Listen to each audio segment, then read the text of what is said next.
Então, pessoal, sejam todos bem-vindos à nossa nova aula do capítulo 32 até o 35 de Alma. Esse vídeo vai ser referente aos capítulos 32 e 33, tá? E depois terá um novo vídeo do capítulo 34 e 35, tá bom? Antes de tudo, gostaria de convidar vocês a se inscreverem no canal, ativar o sininho, deixar o seu like se gostou e fazer seus comentários aí abaixo, tá bom? Então vamos aqui para o capítulo 33 de Alma. Vamos ler o versículo 1 e 2, né? Depois que Alma e seus companheiros começaram a pregar o evangelho ali, né, entre o povo dos Oromitas, eles começaram a ter um certo êxito entre a classe pobre, né? E aqui no versículo 1 e 2, ele está falando sobre isso, né? E aconteceu que saíram e começaram a pregar a palavra de Deus ao povo, entrando em suas sinagogas e em suas casas, sim, até pregarem a palavra nas ruas. E aconteceu que depois de muito trabalho começaram a ter um êxito com a classe pobre, pois eis que os pobres eram expulsos das sinagogas por causa de suas vestimentas grosseiras, né? Então, Alma e seus companheiros, eles começaram a ter, eles trabalharam duro, né? Nós vemos aqui que eles saíram pregando nas sinagogas, nas ruas, nas casas das pessoas. Só que teve um grupo específico aqui que deu mais atenção às palavras de Alma e seus companheiros, que foi o povo mais pobre, né, dos Oromitas. E por que isso, né? E aqui no 2, finalzinho do 2, ele fala que eles tinham as roupas grosseiras, né? Eram as roupas humildes. Aí, devido ao orgulho dos mais ricos, eles não permitiam que eles ficassem nas sinagogas, né? E com isso causou muita aflição a eles, né? E fez com que começasse ali uma preparação, né?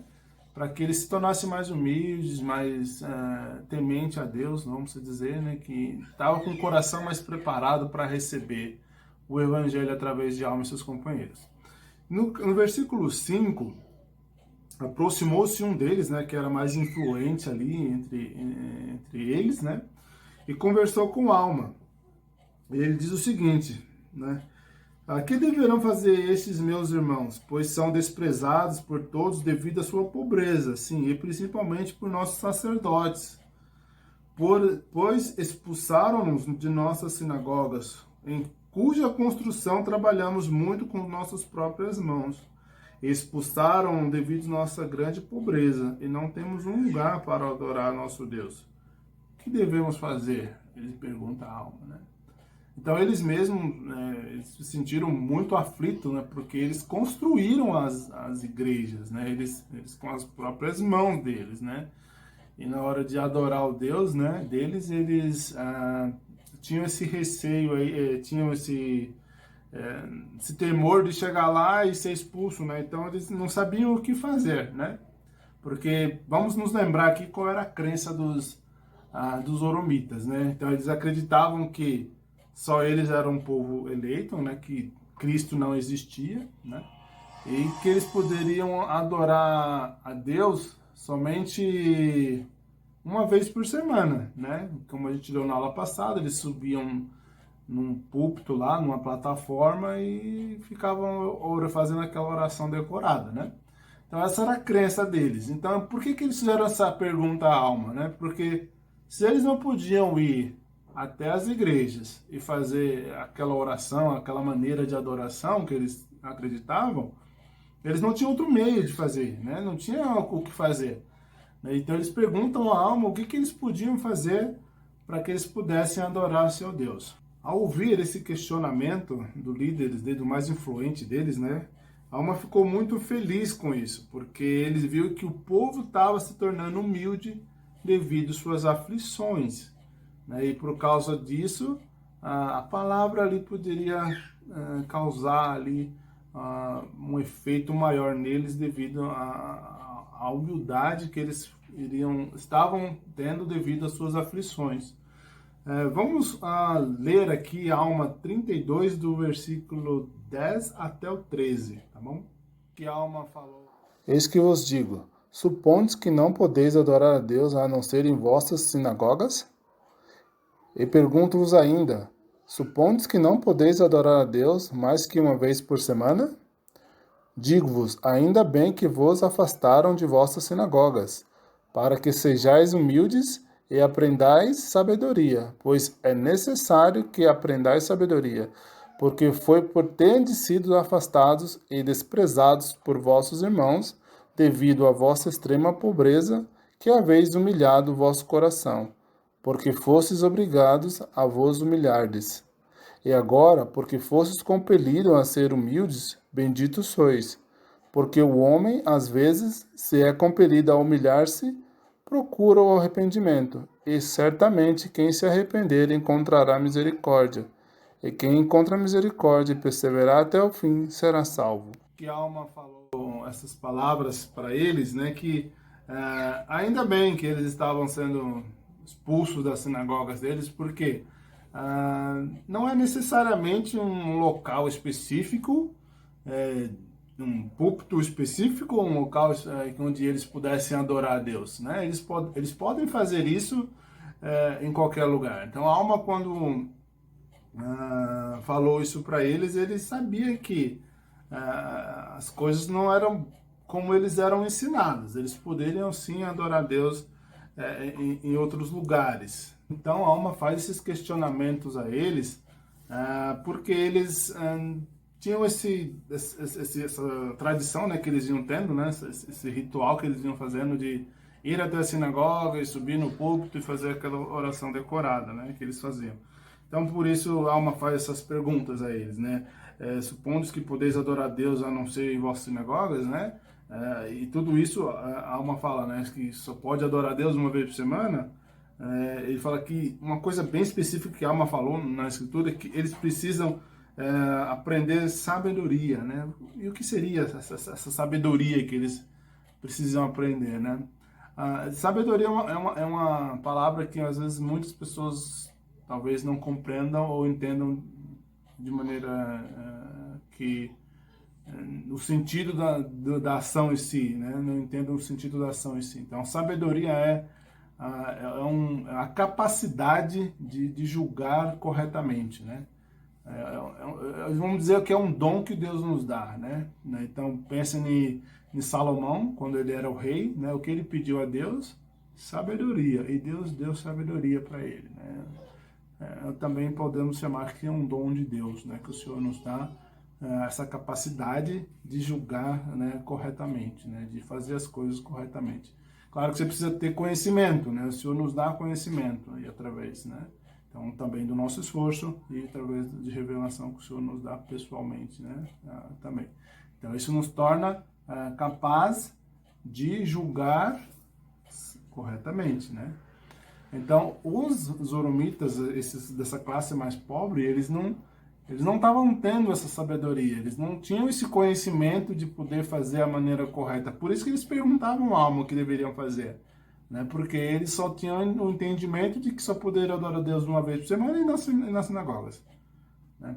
Porém, quando você tem um conhecimento de que você pode adorar a Deus em qualquer lugar, você pode orar a Ele em qualquer lugar, que Ele vai te ouvir, que Ele está presente em todo momento quando você orar a Ele. Então, eles não tinham isso, e a alma começa a ensinar essas coisas para eles, né? Eles se tornaram humildes, né, devido à situação deles, né? Então, estava mais suscetível a ouvir a palavra de alma. Então, vamos pensar que tem duas partes aqui, tá? Primeiro, eles se tornaram humildes, né, ao ponto de estar disposto a ouvir o que a alma tinha para ensinar para eles. Eles fizeram essa pergunta para a alma: o que devemos fazer, né? Então eles estavam prontos para ouvir a palavra, e a alma começou a ensinar as coisas para eles, que eles precisavam entender que não era somente daquela forma que eles iam fazendo, que era na sinagoga ou orar uma vez por semana na igreja, né? E também poderia adorar a Deus em outros lugares, tá bom? Vamos chamar isso da primeira parte. Tá? A segunda parte, eles precisavam entender a respeito da fé, né? Eles precisavam ter fé nas coisas, né? E que o Senhor tinha revelado, enfim, todos o evangelho de Jesus Cristo em si. E a alma começa a ensinar isso para eles, né? E a alma fala a respeito de que muitos pediam sinal. Vamos lembrar de Currier. Currier também ele queria um sinal para acreditar nas coisas de Deus, né? E a alma fala que muitos pedem um sinal. E quando as pessoas pedem um sinal, não é fé isso, né? Você precisa ter uma visão daquilo que está acontecendo para você acreditar, né? Então a alma ele fala aqui no 18, né? Agora isso é fé? Agora eu vos pergunto, isso é fé?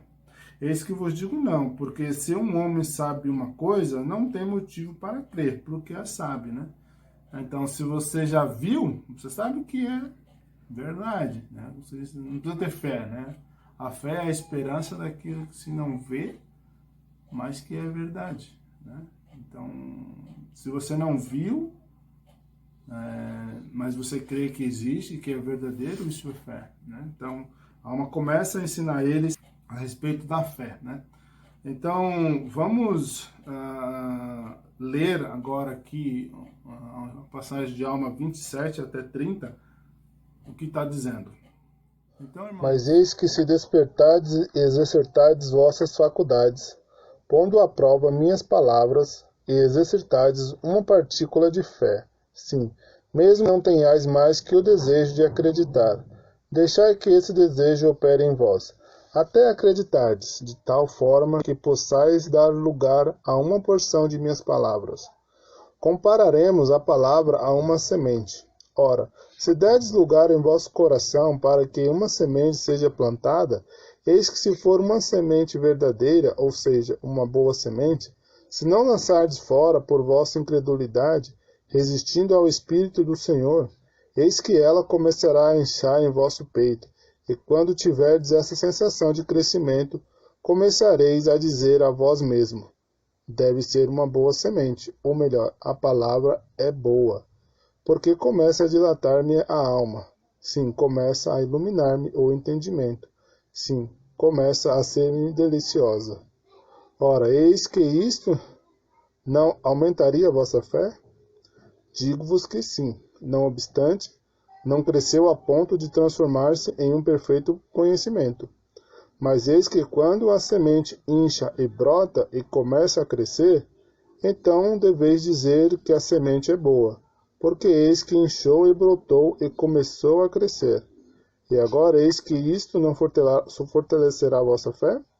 Sim, fortalecerá a vossa fé, pois direis: eu sei que esta é uma boa semente, porque eis que brota e começa a crescer. então, irmãos, essa semente de que a alma fala, vamos chamar isso, né, de o primeiro passo, né, para você começar a acreditar nas coisas, né, para que eles pudessem ter a fé no Senhor, né?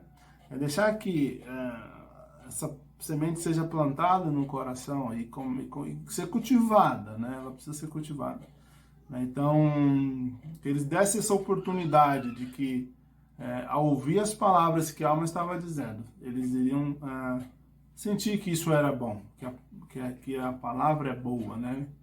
Então, de acordo com a maneira de como eles tratavam isso, né, que eles iriam receber, a fé deles iriam brotar, né? Eles iriam ter mais fé no Senhor, eles iriam acreditar no Senhor, né? Então, a importância de a gente exercitar o nosso desejo de querer conhecer as coisas de Deus, né? Então, quando nós fazemos nossa parte de buscar, de ler, de estudar, de ir atrás, né, de ter o nosso esforço, Deus ele vai nos mostrar as verdades, né? Então, a alma estava falando isso para eles. Vocês precisam acreditar, né, que essas coisas são verdades. Precisam colocar isso em prática para que o Evangelho de Cristo comece a trazer as bênçãos, né? Comece a dar frutos daquilo que você está buscando, né? E claro que quando nós plantamos uma semente na terra, nós não podemos só deixar ela lá e achar que essa semente vai crescer por si só, né? Nós temos que cultivar ela, temos que jogar, regar, né? Temos que cuidar, proteger, né, de todas as coisas que possam ocorrer ali no processo de germinar e crescer, enfim, né? Então nós temos que fazer essa parte, né? Que eu chamaria de obras, né? Que a fé, ela tem duas partes, né? Você acreditar, né? Você tem a esperança de que aquilo que você está esperando seja verdade, mas que você põe em prática também, né? Que você começa a fazer sua parte, né? Que você, se você querendo obter um testemunho do Evangelho de Jesus Cristo, você precisa ler as Escrituras, perguntar a Deus se é verdade, né? Colocar à prova as palavras, como a alma fala. Se você não fizer isso,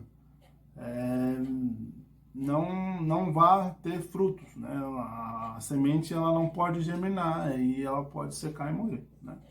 Assim também a fé sem obras, ela também é morta em si mesma, né? Se você não exercitar a sua fé buscando as coisas do Senhor, em qualquer momento que Satanás venha e te confunde, você pode deixar de perseverar, né? Como ele fala, né?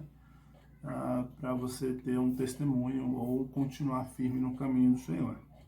Então, vamos ler aqui Alma 32, 41 até o 43, tá bom?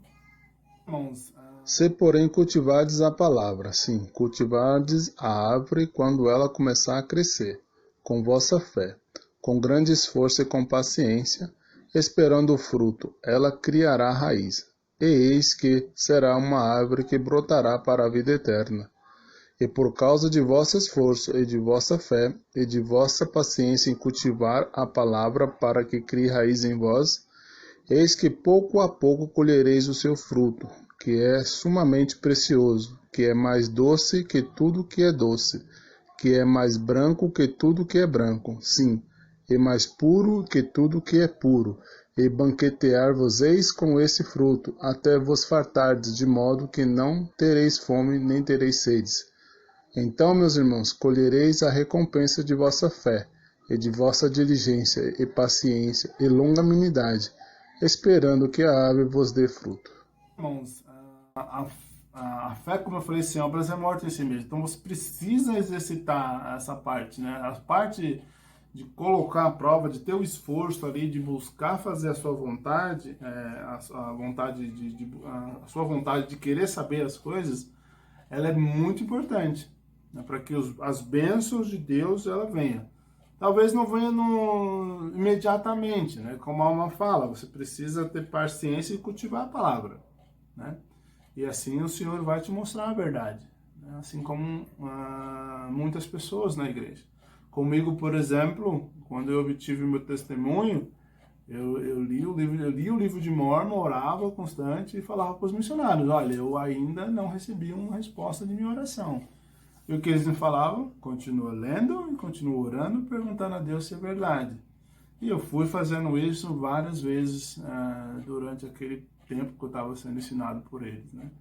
Foi até então que um dia o Senhor respondeu minha oração, né? Eu senti o Espírito testificar que aquelas coisas eram verdades, né? E aí eu pude saber por mim mesmo que o livro de Mórmon era verdadeiro, que a Igreja de Jesus Cristo era verdadeira. Por quê? Porque eu pus a prova da promessa que eles me fizeram, né? Então a alma fala isso para eles: se vocês começarem a fazer a parte de vocês, né? As coisas que vocês, o esforço de vocês, vocês vão saber que isso aqui é verdade, né? Que as coisas que a gente está ensinando é verdadeira. E aí eles vão colher a recompensa, né, da fé deles, né? Do que eles plantou e do que eles estão colhendo, de acordo com a fé e obra que eles exercitarem da palavra que a alma tem ensinado para eles. Então, meu irmão, eu testifico que essas coisas elas são verdadeiras, né? Que a fé ela é o primeiro passo para você obter um testemunho de Jesus Cristo e das coisas que ele tem ensinado. Tá bom? Então esse foi o capítulo 32 de Alma. Nós vamos passar para o capítulo 33, onde Alma ele começa a falar de três profetas, né? Ele cita três profetas do Velho Testamento, tá bom? Que prestaram testemunho de Jesus Cristo, né? Nós lembramos que uma das crenças que eles tinham é que eles não acreditavam em Jesus Cristo, né? E a Alma vai começar agora a ensinar a respeito de Jesus Cristo para eles, né? Que Jesus Cristo ele realmente existe e que ele era o Filho de Deus. E ele cita esses 3 profetas, tá bom? Para que eles compreendam que Jesus Cristo, ele realmente é real, né? Não era como eles acreditavam.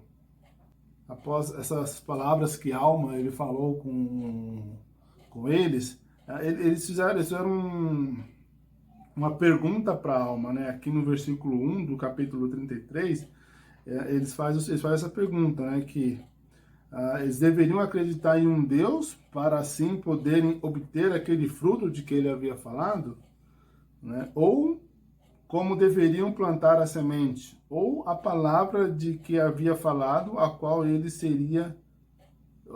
dissera que seria ser plantada em seus corações. Ou seja, de que maneira começariam a exercer fé, né? Então eles tinham um pouco de dúvida ali ainda, né, em relação ao que Alma explicou para eles. E Alma disse-lhes: Eis que disseste que não podeis adorar vosso Deus, porque fostes expulsos de vossas sinagogas. Mas eis que eu vos digo, se supondes que não podeis adorar a Deus, errais muito, e devereis examinar as Escrituras. Se supondes que isto que elas vos ensinam, não as compreendeis. Então, a Alma começa ali a usar as Escrituras para esclarecer a respeito de como eles adoravam o Senhor, né? Então, eles não estavam compreendendo como deveriam agir, né? Como deveriam fazer. Muito embora, lembrando aqui, irmãos, que Zorã, ele era o líder de todos os zoromitas ali. Então, ele tinha muita influência e até mesmo implantou aquela oração decorada ali e tudo isso, tá? Então, dá-se para ver que não tinha muito contato com as escrituras, né? Então, quando a Alma começa a citar esses profetas, as coisas que eles ensinaram, ficam as coisas mais claras para eles. E aí ele fala sobre Zenos, 33:11 de Alma. Zenos fala o seguinte: E ouviste-me por causa de minhas aflições e de minha sinceridade, e é por causa de teu filho que foste assim misericordioso comigo. Portanto, clamarei a ti em todas as minhas aflições, porque em ti esta é minha alegria, porque por causa de teu filho afastaste de mim teus julgamentos, né? E antes daqui ele fala que ele orou em vários lugares, no campo, na casa dele, né? E o Senhor ouviu o clamor dele, né? E ele fala que o Senhor ele é misericordioso com ele. E ele fala por quê? Porque ele, por causa do filho dele, né? Por causa de Jesus Cristo, ele afastou os seus julgamentos, né? Então aqui ele já fala de Jesus Cristo. Então, por isso que a Alma fala, olha, se vocês estão lendo as Escrituras, vocês não estão compreendendo, porque eles estão falando de Jesus Cristo, né? E aí Alma também fala sobre Zenoque, né? Mais um profeta. Aqui no versículo 16, Zenoque diz o seguinte: Está irado, ó Senhor, contra este povo, porque não compreende a misericórdia que lhe concedeste por causa de teu filho. Novamente, ele fala a respeito do filho, né, que é Jesus Cristo. Então, Zenoque fala que o povo não estava compreendendo a misericórdia do Pai que ele concedeu através de teu filho, né? E mais, né, ele cita Moisés. Moisés, aí no versículo 19, né, ele fala assim: Eis que Moisés dele falou, sim, eis que um símbolo foi levantado no deserto, a fim de que todo aquele que olhasse vivesse. E muitos olharam e viveram. Então nós sabemos que Moisés ele fez uma serpente de metal, né? E as pessoas tinham sido picadas por cobras. E ele falou que aqueles que olhassem para aquele símbolo, né, que representava Jesus Cristo, e era somente olhar, que eles seriam curados. E muitos olharam e foram curados, né? Então era mais ali um simbolismo, né, de que Jesus Cristo ele existe, né? Então há uma testificando ao povo a respeito disso, né, para que eles compreendessem de que Jesus Cristo, sim, ele existia, que ele era o Filho de Deus e que ele não existia, né, como era a crença que eles vinham tendo ali, né? E muito pelo contrário, que Jesus Cristo ele existia, que ele é o Filho de Deus e que as Escrituras elas testificavam de Jesus Cristo, né? Irmãos, eu quero fazer uma nota aqui, tá? Esses 3 profetas que eu falei são do Velho Testamento, mas se a gente for procurar lá sobre Zenos e Enoque, né, no Velho Testamento hoje, atualmente, nós não vamos encontrar, né? Por que nós não iremos encontrar? Tá? Então, note que Nefe, ele tinha as placas de latão. E nas placas de latão continha os livros de Zeno e de Enoque. E por isso eles tinham essas escrituras, eles tinham essas escrituras que eles escreveram. Nós hoje não temos, né? Algumas coisas nós sabemos foram perdidas na Bíblia, e nós não temos esses 2 livros lá. E com isso, meus irmãos, eu gostaria de ler para vocês aqui, para finalizar a nossa aula, o que a alma disse para eles, né? O que eles deveriam fazer, né? E no 22 e 23, a alma fala o seguinte, no 22 diz assim: e se assim for, a desgraça cairá sobre vós, mas se não for, então olhai ao redor e começai a acreditar no Filho de Deus, que ele virá para remir seu povo, e que ele sofrerá e morrerá para expiar os pecados deles, e que ele se levantará dos mortos, proporcionando-os a ressurreição, que todos os homens comparecerão diante dele, a fim de serem julgados no último dia, o dia do juízo final, segundo suas obras. E no 23, e agora, meus irmãos, desejo que planteis esta palavra em vosso coração. Enquanto ele começar a inchar, cultivai-a com vossa fé. E eis que se tornará em árvore, crescendo em vós para a vida eterna. E permita a Deus que vossas cargas sejam leves pela alegria em seu Filho. E tudo isso podereis fazer, se assim quiserdes. Amém. Então, irmãos, a alma novamente fala para eles que Jesus Cristo vive. E para que eles pudessem acreditar nisso, eles teriam que exercer a fé deles, né? O desejo do coração deles, né? Então, se eles plantassem a sementinha e cultivasse e tudo isso, ela iria tornar-se uma árvore, né? Ou seja, se eles colocassem a palavra que a alma estava dizendo a eles em prática, eles iriam saber por eles mesmos que Cristo, ele realmente existe, e que ele viria, né? Que ele realmente iria vir para pagar os pecados de todo mundo, né? Ele expiar para os nossos pecados, e que ele iria ressuscitar. Então, todas essas coisas a alma ensinou aquele povo. Então, essa foi nossa aula, irmãos, que nós aprendemos hoje. E eu sei que isso é verdade, tá bom? Que essas coisas que a alma ensinou, elas são verdadeiras. Então, irmãos, obrigado por participarem. Deixe seus comentários, deixe seu like, se inscreva no canal e até a próxima aula.